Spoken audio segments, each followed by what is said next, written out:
டிங் டிங் ஆடிட்டு இருப்பான். யாரா இவனா? இவன் நம்ம நண்பர் தான். டிங் டிங் டிங்கா பண்ணி இந்த வீடியோ ஃபுல்லாக பார்த்தீங்கன்னா அது எப்படி கிடைச்சது அதெல்லாம் உங்களுக்கு புரியும். இன்னைக்கு வீடியோ என் பின்னாடி ஒரு 4 கேவ் இருக்கும். அந்த கேவுக்குள்ள ஏதோ ஒரு கேவ் தான் கரெக்டான கேவ். அதே மீறி தப்பா போனோம் நம்ம சோலி முடிஞ்சிடும். If I choose wrong cave I will die. இன்னைக்கு வீடியோ ஃபுல்லாக பார்த்தீங்கன்னா உங்களுக்கு புரியும். வீடியோ கடைசி ஸ்கிப் பண்ண பாருங்க.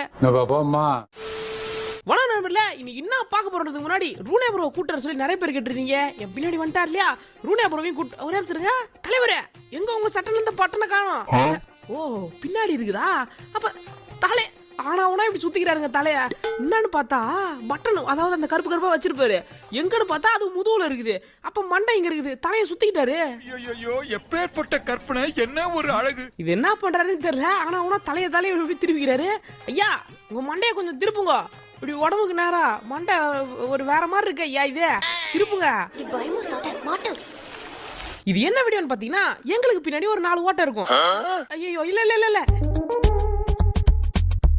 எங்களுக்கு பின்னாடி இருக்க கேவல தான் நம்ம போக போறோம். இது 4த்துல ஏதோ ஒன்று தான் கரெக்டான ஒன்று. நம்ம இப்போ எதை சூஸ் பண்ண போறோம் அப்படின்னு பார்த்தீங்கன்னா அதை நம்ம அக்கோ பிக்கோ போட்டுருவோம்.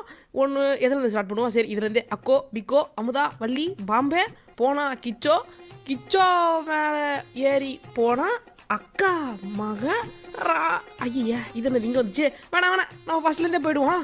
அப்புறம் எதுக்குற இந்த அக்கோ பிக்கோனா சும்மா டைம் பாஸ், போர் அடிக்குது இல்ல. நானும் ரோனியே அப்புறம் இப்போ எங்கே போக போறோம்னா கேவுக்குள்ள தான் போக போறோம். அதுவும் டைமண்ட் கேவுக்குள்ள. நான் இப்போ போவோமா? வாங்க வாங்க வாங்க வாங்க வாங்க. என்ன இது? ஆஹா எடுத்தோடனே லேசர்லாம் காமிக்கிறீங்க. ஏதோ பட்டன் இருக்கு. தப்பி தவறி கூட கையை வச்சிடாத ப்ரோ, ஏதாவது ஆயிட போகுது. வேணாம் வந்து சொன்னா கேளு ப்ரோ, பட்டனை மட்டும் கை வச்சிடாத. யாராவது சுவிட்ச போட்டுற போறாங்க, கவனமா பாத்துக்க. கை கால வச்சுட்டு சும்மா இல்லாம எதாவது அழுத்தி விட்டு அது ஏதாச்சும் புஷ்குன்னு வந்து நம்ம சொல்லி முடிச்சு விட்டுச்சுன்னா அப்புறம் மறுபடியும் முதல்ல இருந்து வரணும். பக்கத்துல தான் இருக்குது. இருந்தாலும் எதுக்கு பாருங்களேன், போய் தலையை விட்டு அடி வாங்குறாரு. தலையெல்லாம் விடக்கூடாது தலைவரே. இப்படி ஏறி இப்படி போயிட்டே அடி வாங்கினாலும் பரவாயில்ல, மறுபடியும் உள்ள போயே தீருவோம். இப்ப மறுபடியும் இதுக்குள்ளே போலான்னு பிளான் போட்டு என்ன இங்கே நிக்கிறாரு. ஐயா பட்டனை கிட்ட அழுத்தி விட்டுறாதீங்க. அடி வாங்கினாலும் பரவாயில்ல, மறுபடியும் உள்ள போயே தீருவோம். இப்ப மறுபடியும் இதுக்குள்ளே போலான்னு பிளான் போட்டு என்ன இங்கே நிக்கிறாரு. ஐயா பட்டனை கிட்ட அழுத்தி விட்டுறாதீங்க. சரி ப்ரோ ப்ரோ ப்ரோ ஏன் ப்ரோ இருட்டீச்சே ப்ரோ, கை கால வச்சுட்டு சும்மா இல்லாம இதனோட சோறு கட்டி விட்டீங்க. ஐயா நம்ம மாட்டிக்கிட்டோம். தேவையில்லாத அந்த பட்டனை அழுத்தாதீங்கன்னு சொன்னேன், கேட்டீங்களா? இப்படி அழுத்தி விட்டு செவுரில் மாட்ட விட்டாருங்க. இந்த டைமண்ட் பிளாக்கை போட்டு அழைச்சி விட்டதுனால என்ன பிரச்சனைனா திரும்பி செத்துட்டா இந்த கேவுக்குள்ள வர முடியாது. இப்படி பண்ணி விட்டீங்களே, அழுத்தாதீங்கன்னு கேட்டீங்களா? சாவாம வா ப்ரோ, செத்த சோழி முடிஞ்சுது. பார்த்து அவ்வளோதான் வந்துடு. அவ்வளோதான் வந்துட்டாரு. இது என்னது? இருங்க நான் உட்காந்துக்கிறேன், என்னை தள்ளி விடு ப்ரோ. 2 பேரும் தள்ளி விளையாட்டு இருப்போம். என்ன பண்ணுறதுன்னு தெரியல. இங்கே முட்டு சந்தா விட்டுருக்காங்க.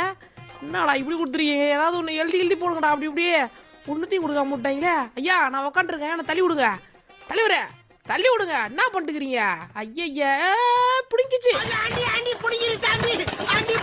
ஏன்னா உன் கையை சும்மாவே இருக்காத. எப்படி இங்க பாருங்களேன், ஏதாவது ஒன்று அழுத்தி விட்டு. ஆனால் கரெக்டான வழி இதான் போல. எப்படி அழுத்தினாருன்னு கேட்டா